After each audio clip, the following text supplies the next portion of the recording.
नमस्कार साथियों, कोचिंग वाला के ऑनलाइन प्लेटफॉर्म पर आप सभी का हार्दिक स्वागत एवं अभिनंदन। साथियों, हम रीजनिंग विषय पढ़ रहे थे और रीजनिंग विषय में हमने जो पिछला टॉपिक डिस्कस किया था वो हमारा था पजल टेस्ट यानी पहेली परीक्षण। आज हम एक नए टॉपिक के साथ में शुरुआत करने जा रहे हैं और ये टॉपिक है हमारा सादृश्यता परीक्षण या फिर समानता या फिर आप कह सकते हो एनालॉजी टेस्ट। दोस्तों, ये एक छोटा सा और बहुत ही इजी सा टॉपिक है, लेकिन एग्जाम के पॉइंट ऑफ व्यू से बहुत ही इंपॉर्टेंट टॉपिक है, क्योंकि प्रत्येक एग्जाम के अंदर इस टॉपिक के कम से कम 1 या 2 क्वेश्चन 100% पूछे जाते हैं। अब देखिए, ये जो टॉपिक है, इस टॉपिक में आपको मैं एक हिसाब से इस टॉपिक को रीजनिंग का टॉपिक मानता ही नहीं हूँ। ये टॉपिक एक हिसाब से जनरल नॉलेज का टॉपिक है। यदि आपका जनरल नॉलेज अच्छा है तो इस टॉपिक के प्रश्नों का आंसर भी आप इजी से दे पाएंगे, लेकिन यदि जनरल नॉलेज आपका अच्छा नहीं है तो हो सकता है आपको इस टॉपिक के प्रश्नों के उत्तर देने में दिक्कत का सामना करना पड़े। इसलिए यदि आप जनरल नॉलेज आपका अच्छा है तो ये टॉपिक भी आपका अच्छा हो जाएगा। तो आइए शुरुआत करते हैं, किस प्रकार के प्रश्न होते हैं इसके अंदर एक बार डिस्कस करते हैं हमें कुछ प्रश्नों के साथ में। तो देखिए, शुरुआत करते हैं पहले क्वेश्चन से। निर्देश दे रखे प्रश्न संख्या 1 से लेकर के 23 तक। प्रश्न संख्या 1 से लेकर के 23 तक क्या है कि नीचे दिए गए शब्दों में पहले शब्द का संबंध जो दूसरे शब्द से है ना, वही संबंध तीसरे शब्द का किससे होगा। यानी कि जो पहला शब्द है इसका संबंध जो दूसरे शब्द से है वही संबंध इस तीसरे शब्द का किससे होगा। तो ध्यान दीजिए, पहला शब्द है शेरों अनुपात प्राइड। शेरों अनुपात है प्राइड, यानी कि शेरों के समूह को क्या कहते हैं, प्राइड कहते हैं। आपका जनरल नॉलेज यदि गुड होगा तो आपको पता होगा कि शेरों के जो समूह होता है उसे हम क्या कहते हैं, प्राइड कहते हैं। तो उसी प्रकार से बिल्लियों के समूह को क्या कहेंगे, ग्रुप्स ऑफ कैट्स। तो बिल्लियों के समूह को क्या कहोगे भाई, क्लाउडर। बिल्लियों के समूह को क्या कहोगे, क्लाउडर। यानी कि जिस प्रकार से शेरों के समूह को प्राइड कहते हैं उसी प्रकार बिल्लियों के समूह को क्या कहते हैं, क्लाउडर कहते हैं। तो इसका राइट आंसर क्या हो जाएगा, क्लाउडर हो जाएगा। ठीक है, अगला 2 नंबर क्वेश्चन देखो। पढ़ना अनुपात ज्ञान समानुपात कार्य। जिस प्रकार पढ़ने से ज्ञान की प्राप्ति होती है, पढ़ने से किसकी प्राप्ति होती है, ज्ञान की प्राप्ति होती है, उसी प्रकार कार्य से किसकी प्राप्ति होती है भाई, अनुभव की प्राप्ति होती है, एक्सपीरियंस की प्राप्ति होती है। यानी कार्य करने से अनुभव होता है। पढ़ने से ज्ञान आता है, उसी प्रकार कार्य करने से अनुभव आता है। ठीक है, तो इसका ऑप्शन नंबर 3 राइट हो जाएगा। अगला प्रश्न देखो, 3 नंबर प्रश्न। मकान अनुपात किराया। यानी कि मकान से हमें क्या प्राप्त होता है, किराया प्राप्त होता है। मकान से क्या मिलता है, किराया मिलता है। उसी प्रकार पूंजी से क्या मिलेगा, पूंजी से ब्याज मिलेगा, इंटरेस्ट मिलेगा। ठीक है, पूंजी से क्या मिलेगा, ब्याज मिलेगा। तो इसका राइट आंसर क्या हो जाएगा, ऑप्शन नंबर 1 ब्याज। ऑप्शन नंबर 1 हो जाएगा ब्याज। ठीक है, नेक्स्ट क्वेश्चन देखो। स्वपन अनुपात वास्तविकता। ये दोनों एक प्रकार से ऑपोजिट वर्ड है। यानी कि स्वपन जगत और वास्तविक जगत दोनों एक दूसरे के क्या है, ऑपोजिट वर्ड है। तो उसी प्रकार से जिस प्रकार स्वपन का ऑपोजिट वास्तविकता होता है, उसी प्रकार झूठ का ऑपोजिट क्या होगा भाई, सत्य। झूठ का ऑपोजिट क्या होगा, सत्य, ट्रूथ। ठीक है, तो इसका ऑप्शन नंबर 2 राइट हो जाएगा, सत्य। ठीक है, अगला 5 नंबर क्वेश्चन देखो।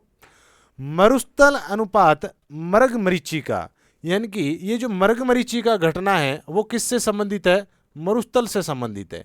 मरुस्थल के अंदर आमतौर पर आप देखते हो गर्मियों के टाइम में कि आपको जब आप मरुस्थल में कहीं खड़े रहते हो तो दूर आपको पानी दिखाई देता है, जबकि हकीकत में वहाँ पर पानी होता नहीं है। तो ये मृगमरीचिका एक प्रकार से मरुस्थल से संबंधित घटना है। उसी प्रकार महासागर से संबंधित घटना कौन सी है।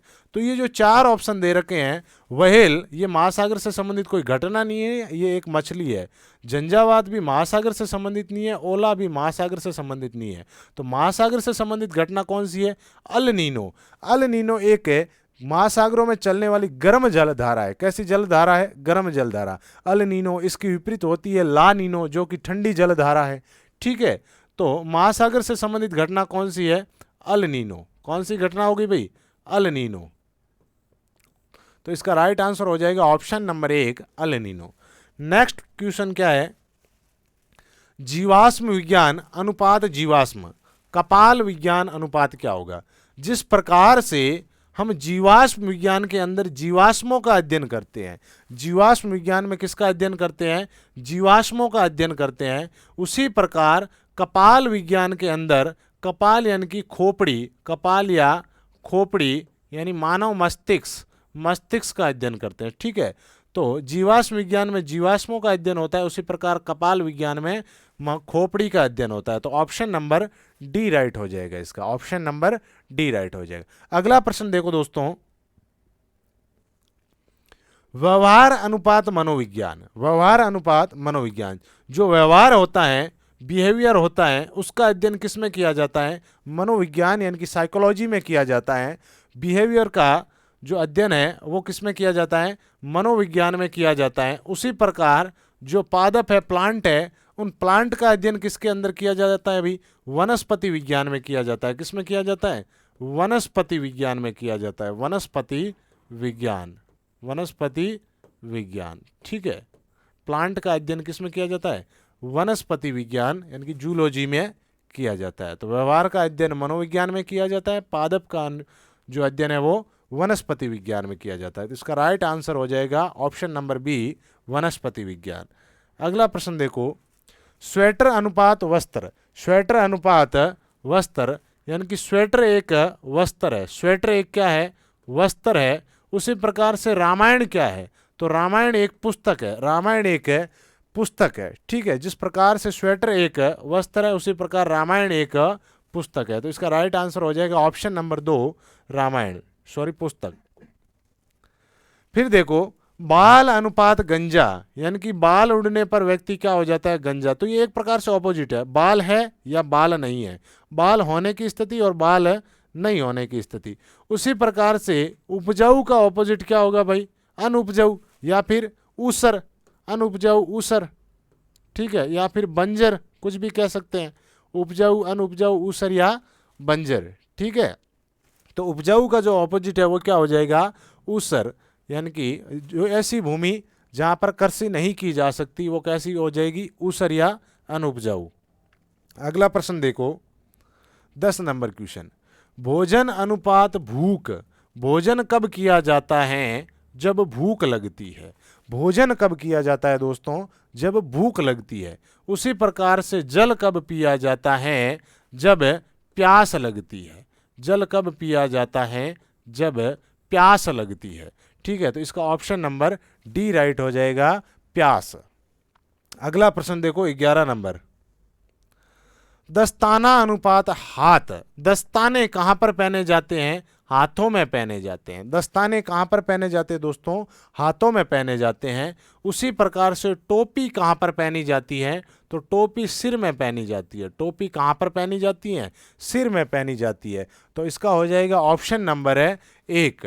ठीक है, नेक्स्ट क्वेश्चन देखो, 12 नंबर क्वेश्चन, प्रकाश अनुपात किरण, प्रकाश अनुपात किरण यानी कि जो प्रकाश होता है वो किरण के रूप में गमन करता है। प्रकाश होता है वो किस रूप में गमन करता है, किरण के रूप में गमन करता है।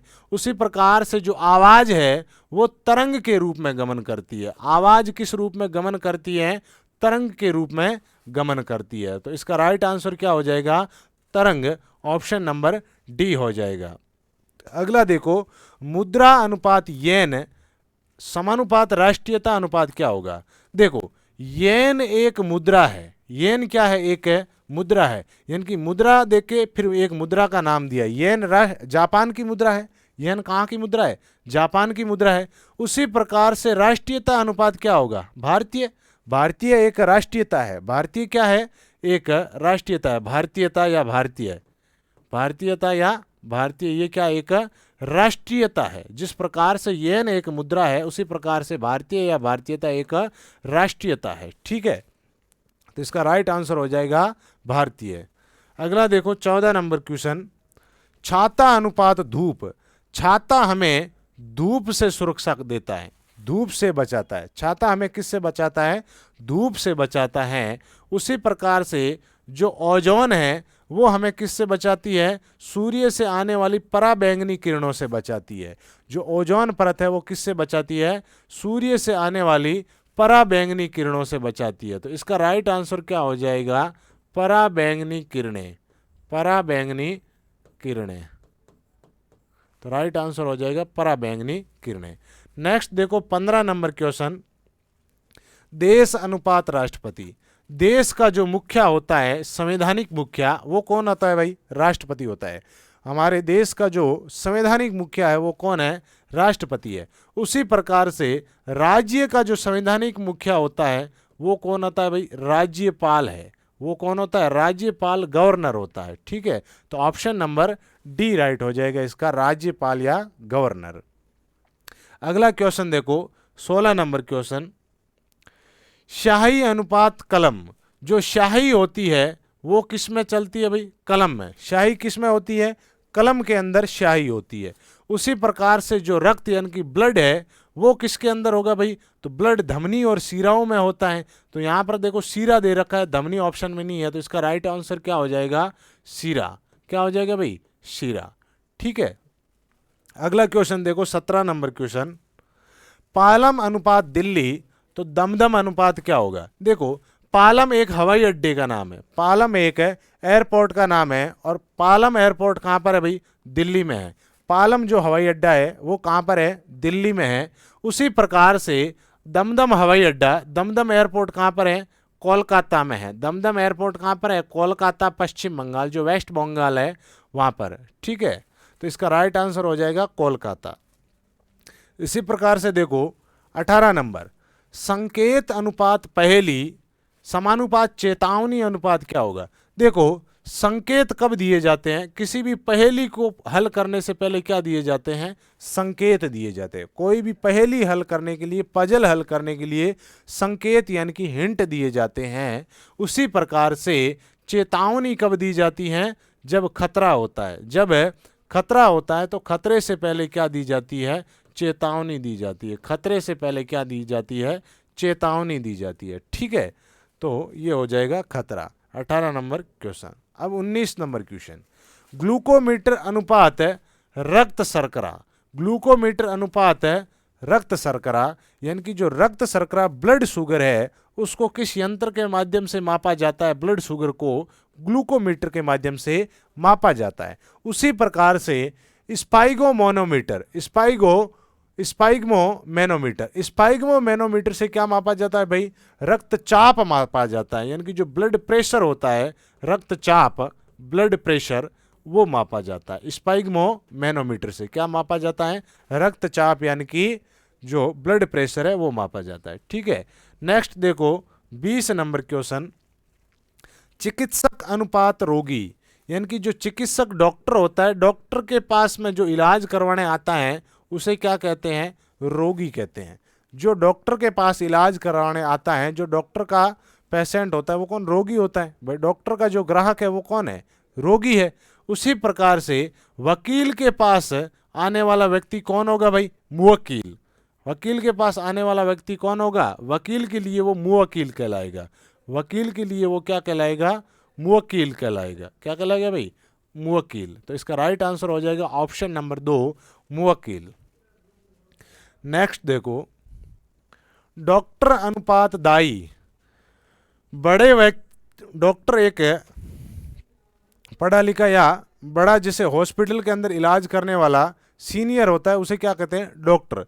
उसी प्रकार से दाई, दाई क्या होता है? एक डॉक्टर का एक छोटा रूप होता है, लेकिन इनके पास में कोई डिग्री नहीं होती, केवल एक्सपीरियंस होता है। और गाँव के अंदर आम तौर पर महिलाएं इस प्रकार का कार्य करती है, जैसे डिलीवरी करवाना महिलाओं की, तो वो कौन होती? दाई। यानी कि एक डॉक्टर का छोटा रूप हो गया, कौन है? दाई। डॉक्टर का छोटा रूप कौन हो गया? दाई हो गया। उसी प्रकार से नेता, नेता का छोटा रूप कौन होता है भाई? नेता का छोटा रूप कार्यकर्ता होंगे। नेता का छोटा रूप कौन हो जाएंगे? कार्यकर्ता। यानी कि नेता के नीचे कार्य करने वाले व्यक्ति कार्यकर्ता। ठीक है, तो इसका राइट आंसर क्या हो जाएगा? ऑप्शन नंबर 1, कार्यकर्ता। नेक्स्ट देखो, गुर्दे अनुपात नेफ्रॉन तो केंद्रीय तंत्रिका तंत्र अनुपात क्या होगा? जो गुर्दे होते हैं, मानव की किडनी होती है गुर्दे, उनकी जो मेन कार्यात्मक इकाई होती है ना, वो कौन होते हैं? नेफ्रॉन होते हैं। नेफ्रॉन गुर्दे यानी कि किडनी की कार्यात्मक इकाई होती है। उसी प्रकार से केंद्रीय तंत्रिका तंत्र की जो कार्यात्मक इकाई होती है वो कौन होते हैं भाई? न्यूरॉन्स होते हैं। कौन होते हैं? न्यूरॉन्स। तो वो हो जाएंगे न्यूरॉन्स। ठीक है, तो इसका राइट आंसर हो जाएगा न्यूरॉन्स। अगला देखो, अखबार अनुपात संपादक, यानी कि अखबार का संपादन करने वाला व्यक्ति क्या कहलाता है? संपादक कहलाता है। अखबार का संपादन करने वाला संपादन कहलाता है। उसी प्रकार से पुस्तक लिखने वाला व्यक्ति लेखक कहलाता है, राइटर कहलाता है। ठीक है, अखबार लिखने वाला व्यक्ति संपादक होता है, उसी प्रकार से पुस्तक लिखने वाला व्यक्ति लेखक यानी कि राइटर कहलाता है। नेक्स्ट देखो 24 नंबर क्वेश्चन, 24 से 26 देखो, दिए गए शब्दों में दूसरे शब्द का संबंध जो पहले से है ना, वही संबंध चौथे का किससे होगा? यहां पर आपको देखो तीसरा गायब कर दिया है और चौथा दे रखा है, यानी कि जो दूसरे का संबंध पहले से है वही संबंध चौथे का तीसरे से होगा। तो हमें वो तीसरा शब्द क्या होगा वो पता करना है। तो देखो, स्टेथोस्कोप, स्टेथोस्कोप से क्या मापा जाता है? हृदय स्पंदन। यानी कि हृदय स्पंदन किससे मापा जाता है भाई? स्टेथोस्कोप से मापा जाता है। हृदय स्पंदन किससे मापा जाता है? स्टेथोस्कोप से मापा जाता है, हृदय की धड़कन। उसी प्रकार से तापमान किससे मापा जाता है? तापमापी से मापा जाता है। तापमान किससे मापा जाता है? तापमापी से मापा जाता है। तो इसका राइट आंसर हो जाएगा ऑप्शन नंबर डी, तापमापी। ऑप्शन नंबर डी हो जाएगा तापमापी। उसके बाद में देखो, समुद्र का जो सबसे साइड होता है वो क्या होता है? तट। समुद्र का क्या होता है भाई? तट होता है। समुद्र का हमेशा क्या होता है? तट होता है। उसी प्रकार से किनारा किसका होगा? नदी का। नदी का क्या होता है? किनारा होता है। समुद्र का तट होता है, उसी प्रकार से नदी का क्या होता है? साइड का भाग है, किनारा होता है। तो यहां पर राइट आंसर हो जाएगा नदी। अगला देखो, सिर अनुपात दिमाग, यानी कि दिमाग किस में होता है भाई? सिर में होता है। दिमाग किसके अंदर होता है? सिर के अंदर होता है। दिमाग हमेशा सिर में होता है। उसी प्रकार से बारूद किस में भरा होता है? बारूद ग्रेनेड में भरा होता है। बारूद किस में भरा होता है? ग्रेनेड में भरा होता है। यहाँ पर कोई भी मित्र विस्फोट मत कर देना, राइट, ग्रेनेड होगा। विस्फोट तो वो बारूद फटने के बाद की जो घटना होती है उसे हम विस्फोट कहते हैं, लेकिन जो बारूद है, बारूद के अंदर क्या भरा? बारूद किस में भरा होता है? ग्रेनेड के अंदर भरा होता है। ठीक है, तो इसका राइट आंसर हो जाएगा ग्रेनेड। नेक्स्ट क्वेश्चन देखो, निर्देश दे रखे हैं प्रश्न संख्या 27 से 30 तक। दिए गए शब्दों के मध्य जो संबंध है वही संबंध दिए गए विकल्पों में किस में होंगे? यानी कि जो पहला और दूसरा शब्द है, इनके मध्य जो संबंध है ना, वही संबंध किसके अंदर होंगे? तो देखो, हैजा, हैजा रोग किससे फैलता है? जल से फैलता है। हैजा रोग किससे फैलता है भाई? जल से फैलता है। तो उसी प्रकार से देखो, जो मलेरिया रोग है वो मच्छर से फैलता है। मलेरिया रोग किससे फैलेगा? मच्छर से। यानी कि जो संबंध हैजा और जल का है वही संबंध मलेरिया और मच्छर का होगा। तो इसका राइट आंसर मलेरिया और मच्छर होगा। अब कुछ दोस्त क्या करेंगे कि जल्दबाजी में वो ये कर देंगे चूहा अनुपात प्लेग। तो ध्यान से देखना, थोड़ा सा इसके अंदर माइनर चीज़ दे रखी, बहुत ही छोटी सी चीज़ दे रखी, जो आपको ध्यान से देखने पर पता लगेगी। देखो, जो हैजा रोग है वो जल से फैलता है, यानी कि पहले रोग का नाम है, बाद में वाहक का नाम है। ठीक है, उसी प्रकार से पहले रोग का नाम, बाद में वाहक होना चाहिए था। यहाँ पर देखो उल्टा दे रखा है, पहले वाहक है बाद में रोग है। यहाँ पर रोग आगे है और वाहक पीछे है। तो यहाँ पर रोग होना चाहिए। चूहा प्लेग से नहीं फैलता है, बल्कि प्लेग चूहे से फैलता है। ये उल्टा दे रखा है, इसलिए यहाँ पर राइट क्या होगा? मलेरिया अनुपात है मच्छर। मलेरिया अनुपात मच्छर, यानी कि जो मलेरिया रोग है उसका वाहक कौन हो जाएगा? मच्छर हो जाएगा। ठीक है, अगला देखो, लेखक अनुपात कवि, यानी कि जो लेखक होता है उसका संबंध किससे है? कवि से है। उसी प्रकार से गद्य का संबंध किससे है भाई? पद्य से है। जो लेखक होगा वो गद्य, कवि होगा वो उसकी रचना क्या कहलाती है? पद्य। यानी कि लेखक और कवि का जो संबंध है वही संबंध किसका है? गद्य और पद्य का है। ठीक है, नेक्स्ट क्वेश्चन देखो, कागज अनुपात रिम। कागज का जो समूह होता है ना, कागजों के समूह को हम क्या कहते हैं? रिम कहते हैं। भाई बहुत सारे कागज होंगे तो उसे आप क्या कहोगे? समूह कहोगे, सॉरी रिम कहोगे। यानी कि कागजों के समूह को क्या कहोगे? रिम कहोगे। जैसे यदि कहीं पर बकरियों का समूह है तो उसे हम क्या कहते हैं? झुंड कहते हैं। शेरों का समूह है तो उसे क्या कहते हैं? प्राइड कहते हैं। बिल्लियों के समूह को क्या कहते हैं? क्लाउडर कहते हैं। यदि व्यक्तियों का समूह है तो उसे क्या कहते हैं? भीड़ कहते हैं। तो उसी प्रकार से जो कागजों का समूह होता है उसे कहते हैं रिम। तो कागज हमेशा किस में बेचे जाते हैं भाई? रिम के अंदर बेचे जाते हैं। कागज हमेशा रिम में बेचे जाएंगे। भाई आप कहीं पर ही भी यदि किसी से कागज खरीदने हैं तो ऐसे थोड़ी कहोगे मुझे 4 कागज, 5 कागज या 10 कागज दे। आप कहोगे मुझे कागज की 1 रिम दे, 2 रिम दे या 3 रिम, इस प्रकार से। तो उसी प्रकार से देखो जो अंडे हैं ना वो दर्जन में बेचे जाते हैं। अंडे किस में बेचे जाते हैं? दर्जन के अंदर बेचे जाते हैं। 1 दर्जन अंडे, 2 दर्जन अंडे, ठीक है। दर्जन के अंदर कितनी संख्या होती है? 12 होती है। और ग्रूस के अंदर कितनी होती है दोस्तों? ग्रूस में 144 होते हैं। ग्रूस का मतलब है 12 इंटू 12, यानी कि दर्जन इंटू दर्जन वो ग्रूस हो जाएगा, ठीक है। तो ग्रूस में कितने होता है? 144 होता है। अगला देखो नेक्स्ट 30 नंबर क्वेश्चन। संपादक अनुपात पत्रिका। संपादक पत्रिका का संपादन करता है। संपादक क्या करता है? पत्रिका का संपादन करता है। उसी प्रकार से निर्देशक क्या करता है? फिल्म बनाता है। भाई संपादक पत्रिका छापता है, उसी प्रकार से निर्देशक क्या बनाता है? फिल्म बनाता है, ठीक है। जो डायरेक्टर होता है वो फिल्म बनाता है। तो ये थे दोस्तों हमारे एक शब्दों की सादृश्यता, यानी कि जो जनरल नॉलेज की जो शब्द है उनकी सादृश्यता। इन 30 क्वेश्चन को देखने के बाद में आपको पता लगा होगा कि यदि आपका जनरल नॉलेज ढंग का है तो ये क्वेश्चन बहुत ही इजी है, ठीक है। तो ये तो हो गई हमारी शब्दों की सादृश्यता। नेक्स्ट हमें इसी सादृश्यता का एक पार्ट और लेने वाले हैं और उस पार्ट में हम लेंगे अंग्रेजी के वर्णमालाओं की सादृश्यता और उसके साथ साथ में अंकों की सादृश्यता। तो जो अंक है, डिजिट है, उनकी सादृश्यता। तो ये 2 टाइप के और बचे हैं जो अब नेक्स्ट पार्ट के अंदर लेंगे। तो इस पार्ट को हम यहीं पर समाप्त करते हैं। धन्यवाद।